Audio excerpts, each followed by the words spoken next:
Hey there, it's me, former inmate 260392, aka Leela Trammell. Actually, my name is correctly pronounced Leela Trammell.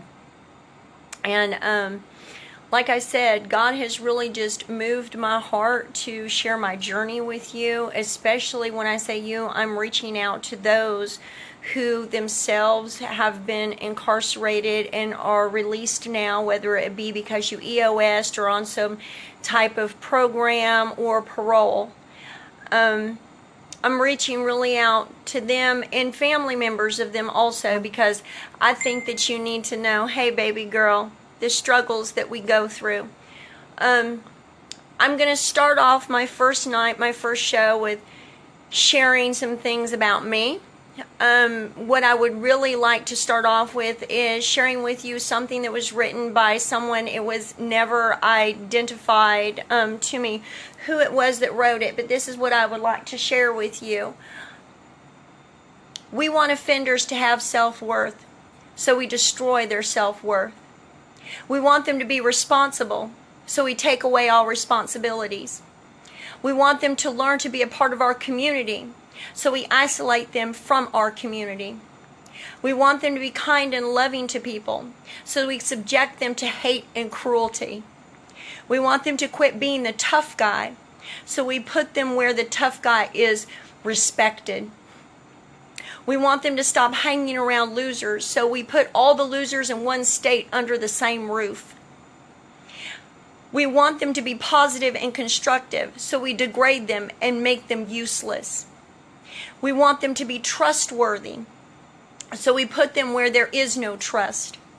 We want them to be nonviolent, so we put them where violence is all around them. We want them to quit exploiting us, so we put them where they exploit each other. We want them to take control of their lives, own their problems, and stop being a parasite, so we make them totally dependent on us. That was my world for almost 10 years. And now I'm out on parole, and praise be to God, I'm so happy that I'm free. But there are struggles that I have gone through that, in all genuine sincerity, society, have made prison a lot easier than what I'm having to deal with now. And I'm telling you right now, if not for my faith, and if not for the mighty God that I serve, this stuff that I've had to face would have either put me back into prison or put me in the graveyard for me taking my own life, because it's just that tough out there. And I want to do something to reach out to people going through the struggle, to let them know that they're not alone, that there are other people that are suffering and going through the same struggles as you. But I'm also here to tell you, don't give up. Don't let society be correct about you. Don't let your family and the things they probably are saying about you be correct about you. See, it doesn't matter what people say about you as long as what they're saying isn't correct. The struggle is real. But guess what? God is real too. And you can get through this. It's like I'm going to get through this, because I refuse to be a statistic. I refuse to be any negative thing that anybody has ever said about me. Every day that I wake up and God puts His breath into me, He tells me He hasn't given up on me. And guess what? He's the only one that has a heaven or hell to put me in. So He's the only one whose opinion I need to be concerned about. He's the one that taught me how to love myself, how to care about myself, how to find some worth in myself. When society had counted me out, my family had counted me out, I had counted me out. He taught me how to believe in myself again. And every once in a while He has to sit me down and remind me that He didn't make any junk, and He didn't make any junk in any of you. We will get through this. And I want you to know you can still make a difference in society. You definitely can make a difference in society, because guess what? There is not one person walking around on God's green earth that has not broken some law, that has not broken some rule, that has not made some poor choice, that has not made some mistake. The only difference between people like us and them is that we got caught and they didn't. But if you can look at them and say, you know what, this person's making a difference, or that person has the potential to make a difference, please don't think that you can't either. Believe in yourself. You have got to believe in yourself.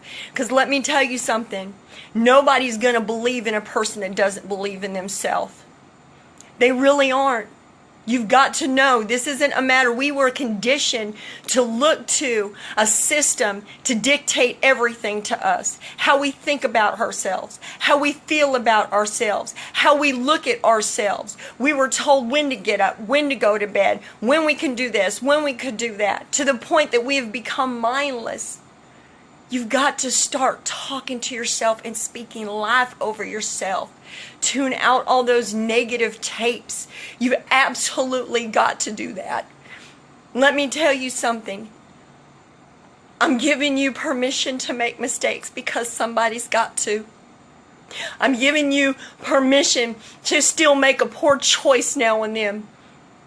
I have to give myself permission that, because the thing that I've come to find is nobody else is going to do it. It doesn't matter whether you've been locked up for a day, a week, or years like me. Every single minute that the clock is ticking, the world is becoming more void of compassion, care, mercy, respect, love, genuine sincerity, fellowshipping, doing the right thing. It's becoming more and more void of it. You've got to look to yourself. You've got to give yourself permission.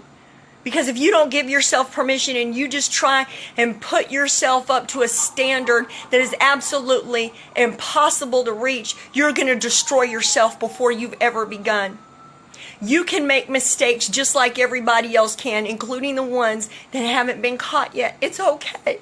It's okay to make a mistake. A mistake doesn't define you. The only difference that you need to make is to not stay there like we have so many times before, but to get up. That's what defines you, not the mistake, but your recovery of it. Pick yourself up. I've had a lot of errors that I've made, and guess what? Most people weren't going to give me a break on it, and that's okay. That's okay, because that's what society conditions people to do when it comes to folks like us. Everybody's making mistakes, but once you get caught, you're not allowed to make them anymore, while the very people that are judging you and pointing their finger at you are making mistakes and ignoring the three that are pointing back at them. But that's all right, because this isn't about bashing society. This is about changing society's mind about the people that they have considered to be outcast. It's okay. It is okay. It's okay. We need to change their minds. And the way that we change their mind is by stepping up to the plate, by taking responsibility for our actions, by doing the next right thing. And when we make a mistake, not staying there, not allowing it to define us, but rising above the stigmas, rising above the adversities, and pressing forward. Hey, if we got to work 10 times as hard than the person who hasn't been caught, so be it. Do it. Because in time, things will change. You've got to believe things will change. I've got to believe things will change. Every single day I wake up, I'm just going to keep it real with you. Something else comes my way that threatens to destroy me, that threatens to wreck me. I have sat depressed for 2 days. But guess what? I'm not going to let it define me. I'm not going to let it rule my life. I'm not going to let it stop me from being the woman that God created me to be. And this isn't a show that's getting ready to try and change your mind. I'm going to let God do that. I'm not here to beat anybody's head over with the Bible, to stand up on some pedestal and become some holy roly Christian, because that's not even the God that I serve. But I am here to show you Christ's love, and I am going to talk about His goodness in me, and I'm telling you, you need to cling on to something healthy and positive to believe in. You really do. And self ain't it. I'm telling you right now, self ain't it. But that doesn't mean you can't speak life over yourself. That doesn't mean you can't believe in yourself. Now, I'm going to start, I guess, now that I just had to get a few things off my chest, because, boy, I'm telling you, I'm being hit hard. I really am. And I'm taking one blow after the other, and I'm not here to tell you that it hasn't made me not want to go back to the life that I had at one time, but it has made me just want to curl up in a fetal position and just cry and just give up. But then I just got to think, I can't do this. I've got 11 beautiful children. I'm a grandma. I've got society that's looking at me, wondering what am I going to do? And I've got you people out there counting on me. I'm talking about my brothers and sisters that are incarcerated still, because we're paving the way for you, the ones of us that are getting out. It's up to me and all of us that are out to help change society's mind about us. We can't leave it up to the media. We can't leave it up to the gossipers that choose to make horrible stories up about us rather than actually deal with the truth of us. And I'm not saying that all of us are great, but guess what? Not all of us are bad either. Not all of us are bad either. We really aren't. But I'd like to just share with you a little bit about what my first 30 days have been like. First of all, let's start with the day that I got picked up. I was terrified. As bad as we want to leave lockup, I remember so clearly, because I've been taken out of prison a couple of times to go to the doctors. I have a heart condition. But I was always with guards, and I always had cuffs on me. So this was my first time walking out in almost 10 years without that, and I was scared.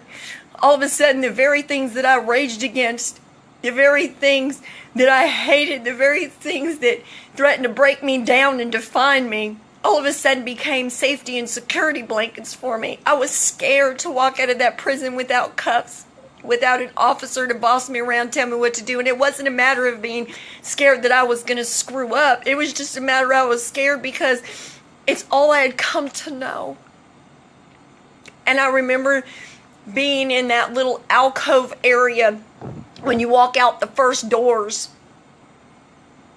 I love you too, Sissy. Thank you.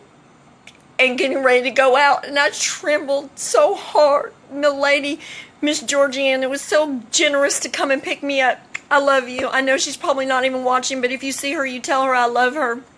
But she kind of had to coax me out.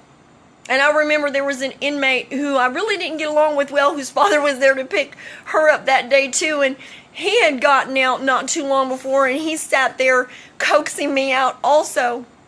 And I remember when they finally managed to get me out, and I got into that car, and we had to make a stop at the farmer's market, and everywhere that lady got out, I got out was attached right to her hip, just like you follow an officer when you get out.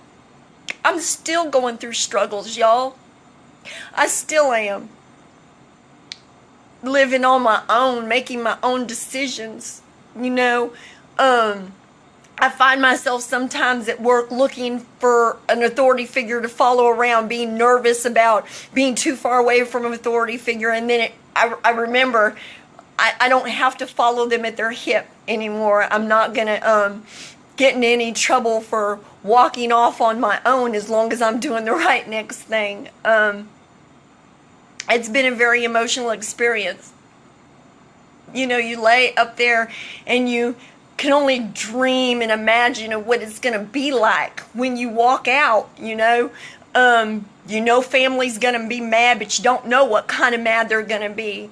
You know that you're going to have some things you're going to have to answer for, but you're not even really sure what the questions are. It's been a struggle. It has.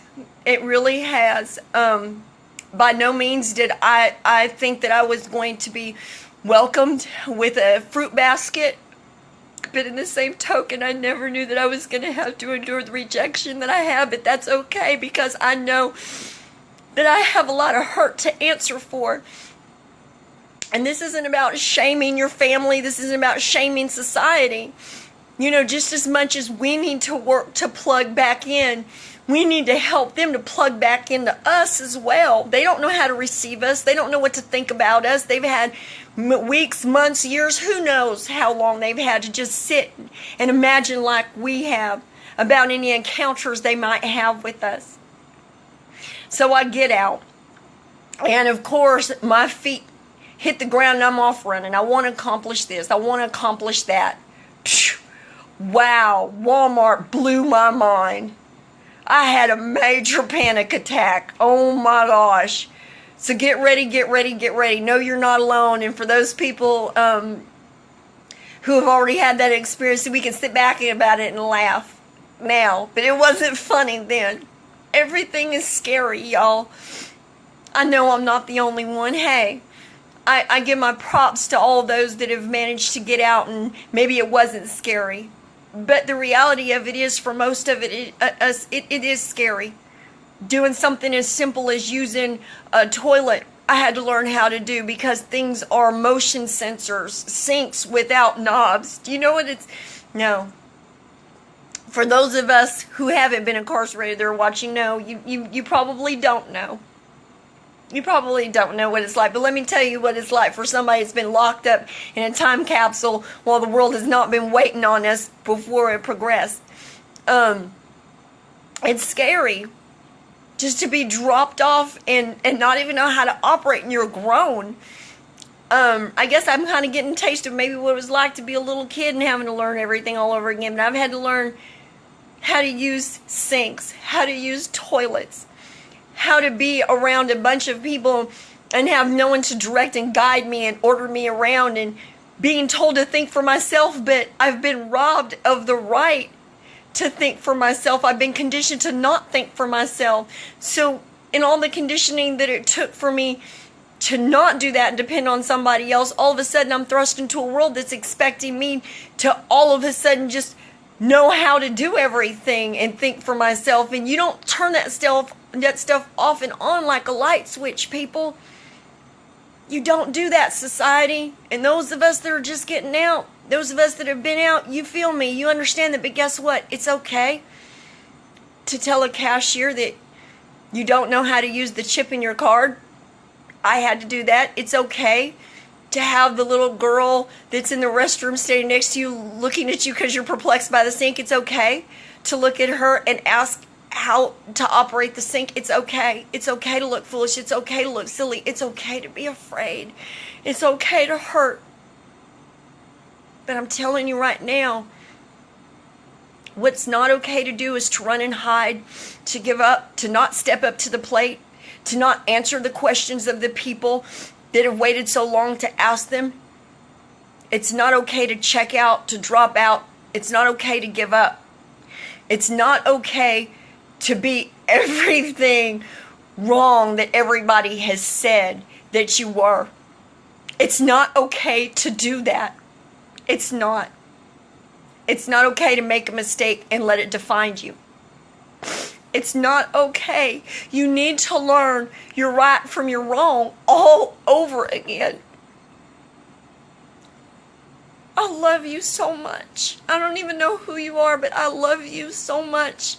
Every single one of you, every man, every woman that is going through my struggle, every family member that is having to receive somebody home, because I know not all of you are going to be happy to have us back. It's okay to be angry. It is. It's okay to have questions. The only thing that I can encourage people to do is to keep love at the center of it all. Okay? Try and meet each other halfway. Please. We're all we've got. Please. Keep love at the center of it all. Love yourself. Love your family. Family. Love your incarcerated members that are getting out. Yes, we hurt you. Yes, we have done wrong things. But if we're really trying to step up to the plate and do the right thing, don't kick us when we're already coming out down. Please don't. If you want us to be better, help us to be better. If nothing else than just to give us an encouraging word. That doesn't mean dismiss what we've done. That doesn't mean you don't share your hurts and your disappointments. That doesn't mean that. It's not what you do, it's how you do it. All I'm asking you to do is, while you're looking to us and asking us to think before we make our moves, please do the same. Let's not tear each other apart anymore. Let's not hurt each other anymore. Please don't. Now, my show is going to have a lot of stuff. This is just trying to get some stuff off my chest, just trying to get you all to know me, some little things here and there. I know it's kind of all over the place. As I do these shows weekly, it will become more organized. My show is going to inform us former inmates, us former J3s, or, whatever terminology you used, employers that are felon friendly, for those of us who are trying to do the right thing. We're going to give information to y'all about how to go about getting your birth certificate and your social security card. If you don't have, all the proper standard documentation, they do accept alternative documentation. We'll be giving information about that. I'm going to be interviewing other people that have gotten out and are further in their journey. See, right now I'm at the beginning of it. I'm at the beginning of reaching out to family and having to face their anger and their hurt and their pain, which they have a right to. Okay? There's other women that I know who have gotten further with their families, where they've proven themselves. Some of the family is starting to welcome in there. I want you to see every stage. I want you to know that where you're at is not alone. I want you to know that there is hope, there is light at the end of the tunnel. Okay? I want you to know that there are places you can go that are willing to give you a chance. I want you to be able to plug in, and I'm going to do everything I can to help you. I'm going to be interviewing, hopefully, some people coming up soon that are heads of transitional homes, so that you know what to expect from them. We get a lot of, they're going to have this attitude, they're going to have that attitude, they're going to treat you like this, they're going to treat you like this, this is the way they look at you, this is what they think about you. And instead of us misinforming one another, I would like to do segments where you get to hear from the horse's mouth how these program managers look at you and what their mindsets are towards you. Let's just keep it real. Let's stop spreading malicious lies and gossip and misinformation. And I want this program to be about giving you the nitty gritty and really just trying to help you out. My beautiful son, Gio, baby, I love you. He has sent me a link and a list of employer-friendly places where, felon-friendly employers, and I'm going to be going ahead and I'll be sharing that with you next week. I want to check out and make sure that, all of the information on there is correct. Next week, we're going to address going to Social Security and some alternative documentation. I'm going to address, that as far as it's concerned with birth certificates as well. Hopefully I'll have some better reports, I can't say better reports, but different reports, some progress reports. There you go. Hallelujah. Praise Jesus. As far as my journey is concerned, maybe I might be able to get one of the girls I know on here to speak to y'all about how far hers has gone. As far as mine, I've only been out for a little over 30 days. I've managed to make some contact with family members. I'm going to be careful on this show because, like I said, this isn't about bashing people. This isn't about hurting people, shaming people. I'm not here to slam family members or anybody else where I may feel they're doing me wrong or anything. That's not what this is about. This is about lifting each other up. This is about encouraging each other. This is about letting you know, hey, whatever you're going through, you're not alone. Guess what? I'm going through it, or she's going through it. But then, hey, here's someone that can tell you, I went through it too, but if you keep pressing forward, this is what you may have to look forward to. Everybody's situation is different, but we all have some common denominators. Right now, like I said, I've got 11 children, 10 of them being birthed. I've reunified with several of them, several family members. I'm just going to keep it real with you. There are some family that have chosen to not even give me a chance. They've blocked me before they've even had a chance, and that's okay. They've got their pain. They've got their journey. In time, I hope that they're willing to give me a chance. But if not, God bless you. I still pray for you. I'm not mad at you.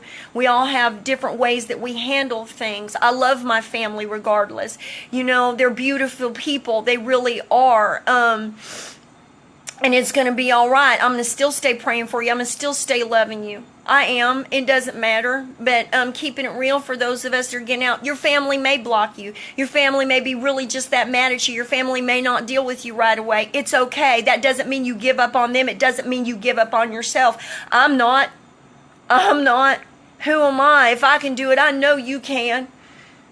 God hears every prayer that is encased in every tear that you cry, whether you believe in Him or not, He believes in you because He woke you up this morning. And He's going to answer them in due time and due season. What you need to focus on is making a history out here that they can look back on, because the only history that your family has to go on is whatever history you left them with before you got dropped off in that time capsule called prison. Okay, and that's all they have to go off. That's all my family has to go off. And then a lot of, passing stories from family member to family member. There's a lot of stuff that I'm combating right now that isn't even true. I mean, believe me when I say I did the dang thing while I was out there, and the truth was bad enough. And then having to sort through all this craziness of things that didn't happen and didn't go on, that weren't a part of who I was. But that's all right, because I'm here to do it in time as they will allow me. And then I'm in the meantime building up a history, a track record of who I am now. And you've got to stay prayerful. You've got to stay vigilant. You've got to stay pressing forward towards the mark. You can't give up on people just because people have given up on you. When they see that you're not giving up on yourself, then they may be willing to consider giving you another chance. And if they don't, that's their journey. They're going to have to do that. You can't get mad at them. All you've got to do is love them. And in time, it'll turn around. I'm believing my life to turn around. It's already turned around so much, and I'm believing it to continue to turn around. And no matter what is thrown at me, no matter how many people are sitting on the sidelines and with anxious anticipation for me to flop on my face, I'm going to keep pressing forward. I'm going to prove them wrong. I am. It's going to be all right. I'm letting you know it's going to be all right. Don't give up. Absolutely don't give up. I've got some children that have welcomed me with open arms, some that are scared of me, some that are just sitting back watching, waiting. I love every single one of you guys. I respect your journey. I respect where you all are at. I don't hold it against you. I understand that you've got a lot that is on your shoulders, and I don't want you to feel poor for me. This isn't about you being responsible to make me feel better. We're just going to have to do this journey in the manner in which we're called to do it. And I just pray that there will come a time when we come together. But if not, just know that you've got a mother that loves you and cares about you and will pray for you regardless. Yeah. You know what? But guess what? Smart people make stupid mistakes. I see that, and that's all right. There's a lot of intelligent people that make mistakes. Intelligence doesn't dictate whether you're going to screw up or not. That doesn't have anything to do with it. But I thank you for that pointer. If you didn't take your time in lockup to get yourself together, now that you're out, you may really want to take some time to focus on it. Me, I walked through that back gate, and I realized that I'd hit rock bottom. I was in a broken place. My head was real messed up, but I wasn't so far gone that I didn't realize that I was at my rock bottom. I'm sure I could have fallen further, but that was as far as I was willing to go. In fact, it was probably a little bit further than what I was willing to. And I got determined from day one that they pulled me up to that thing that looked like a chicken farm, that I wasn't going to walk out the same person. I was going to walk out better. I certainly wasn't going to walk out worse, or I wasn't going to walk out at all. And I meant that. And I'm not saying I didn't make my mistakes while I was incarcerated, but I never gave up. I picked myself up. I pressed forward, and I stayed focused on getting myself together, to learn what was broken in me, and to learn what I needed to do to be able to fix it. I spent 9 years and 15 days committed to that. So people, it's not an overnight process. Understand that. It's not an overnight process, and family of us understand it's not an overnight process. But this is something that I learned in Louisiana that I really embraced. This was before I even got locked up. And, sometimes seeds are planted and they don't bring, fruit to fruition at first. But eventually it does. But something got planted in me that was told to me, if I can't help you, I won't hurt you. I'll sooner leave you alone. For those of us getting out, you keep that in mind. When you deal with people in society, when you try and reconnect with family and children, if you can't help them, don't hurt them. Just leave them alone. Okay? And family, kids, keep that in mind also. We've had a lot of time apart. to be bitter, to be angry, to be resentful. I'm tired. I'm so tired. I'm tired of pointing fingers at folks that have hurt me, that I can use as some sort of justification to have done the things I've done, this, that, and the other, and blah, blah, blah, blah, blah. Family members, y'all can hold on to that stuff too, but at some point you're going to get tired if you aren't already. When are we going to stop hurting one another and start loving one another? When are we going to start lifting each other up rather than tear each other down? Incarcerated, getting out. You think about that when you affix your mouth to deal with family. Embrace their pain like you want them to embrace yours. Respect them like you want them to respect you. Family, do the same. Try and honor one another. Because let me tell you something, being bitter and being angry isn't going to get you anywhere. It's not going to make you feel any better. It's not going to right any wrong. It's not going to take away anything that's been done. You can't erase the past by staying bitter and staying angry. But you can make a difference with your present and definitely with your future if you learn to embrace forgiveness, to move forward and to heal. And sometimes we need to sit in our own corners and do that before we try and do it together. But just like I fought for 9 years to get myself together, to get my head on straight, I encourage everybody out there, whatever place you're in, whether you've been locked up or not, to make that same commitment. Please.